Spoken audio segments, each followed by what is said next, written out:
سارے واقعات ہوتے ہیں، ہم روز دیکھتے ہیں فلاں آدمی جوانی میں انتقال کر گیا، ابھی بالکل جوان تھا، کوئی بیماری نہیں تھی، کوئی آثار نہیں تھے، کوئی بڑھاپا نہیں تھا، کوئی بال سفید نہیں تھے، چلا گیا، رخصت ہو گیا۔ اب اس طرح کی جتنی بھی چیزیں ہوتی ہیں اس سے دو قسم کا لوگ نتیجہ اخذ کرتے ہیں۔ ایک لوگ اس سے عبرت لیتے ہیں۔ عبرت کیا ہے؟ کانوں کو ہاتھ لگائیں گے، توبہ توبہ توبہ استغفر اللہ، اللہ معاف کرے جی، دیکھو ابھی اسی عمر میں بیچارہ رخصت ہو گیا، عبرت ہے۔ وہ دیکھو جی ابھی بچے چھوٹے ہیں، ابھی دیکھو وقت آیا تھا آسانی دیکھنے کا، ابھی حالات ٹھیک ہوئے تھے، دیکھو جی توبہ توبہ کیا معاملات ہیں، بس کانوں کو ہاتھ لگایا، چھٹی ہو گئی، یہ عبرت ہے۔ اور کچھ لوگ ایسے ہوتے ہیں جو ان چیزوں سے نصیحت حاصل کرتے ہیں۔ وہ کہتے ہیں یار وہ جوانی میں چلا گیا تو میں بھی تو جا سکتا ہوں نا، لہذا وہ کیا کرتے ہیں؟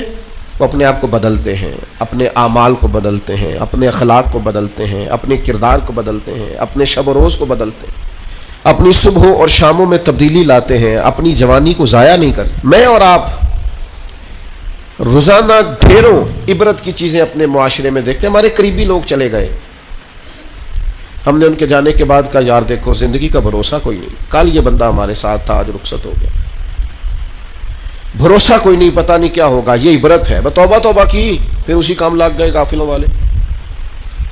لیکن اگر وَمَوْعِظَةً لِّلْمُتَّقِينَ پر عمل ہوتا تو پھر ہم کیا کرتے؟ پھر ہم کہتے یار اگر وہ چلا گیا ہے تو بیٹھے میں نے بھی نہیں رہنا، جانا مجھے بھی پڑے گا، لہذا تیاری کرو۔ عبرت اور نصیحت اس میں فرق ہوتا ہے۔ ہم چیزوں کو بطور عبرت دیکھ تو لیتے ہیں پر ان سے نصیحت حاصل نہیں کرتے۔ ہمیں نصیحت حاصل کرنی۔ قرآن مجید فرقان حمید کے اندر بہت ساری قوموں کے احوال اللہ نے بیان فرمائے۔ کس لیے بیان کیے؟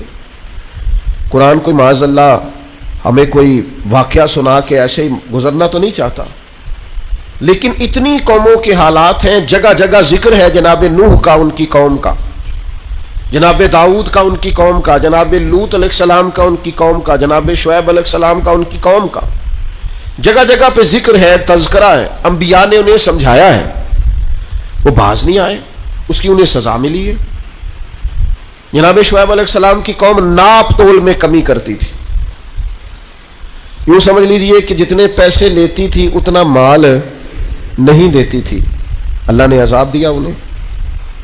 ہم نے قرآن مجید کے اندر اس واقعہ کو پڑھا، اس حالت کو دیکھا۔ اب جب ہم نے وہ عذاب والی چیزیں پڑھی نا، ان پر عذاب آیا، وہ چیخ کی آواز آئی زوردار، اتنی زوردار کہ لوگ تاب نہ لا سکے اور مر گئے۔ ہم نے کہا توبہ توبہ، اللہ معاف کرے، اللہ معاف کرے۔ بس یہ ہے عبرت اور نصیحت، یہ ہے کہ کچھ بھی ہو جائے آج کے بعد ناپ تول میں کمی نہیں کرے، جو مرضی ہو جائے، جتنے مرضی غربت آ جائے، جتنے مرضی حالات ابتر ہو جائیں، لیکن ہم کبھی بھی کسی شخص کے ساتھ یہ والا معاملہ نہیں کریں گے کہ پیسے پورے لیں گے چیز تھوڑی دیں گے۔ اس عبرت سے نصیحت کیا حاصل کی؟ جہاں میں ہے عبرت کے ہر سو نمونے، مگر تجھ کو اندھا کیا رنگ و بو نے، کبھی غور سے یہ بھی دیکھا ہے تو نے، جو آباد تھے وہ مکان اب ہے سونے، جگہ جی لگانے کی دنیا نہیں ہے، یہ عبرت کی جا ہے، کوئی تماشا نہیں ہے۔ غور یہ کرنا ہے کہ وہ والا جرم، وہ والی خطا، وہ والا معاملہ کہیں ہمارے اندر تو نہیں ہے۔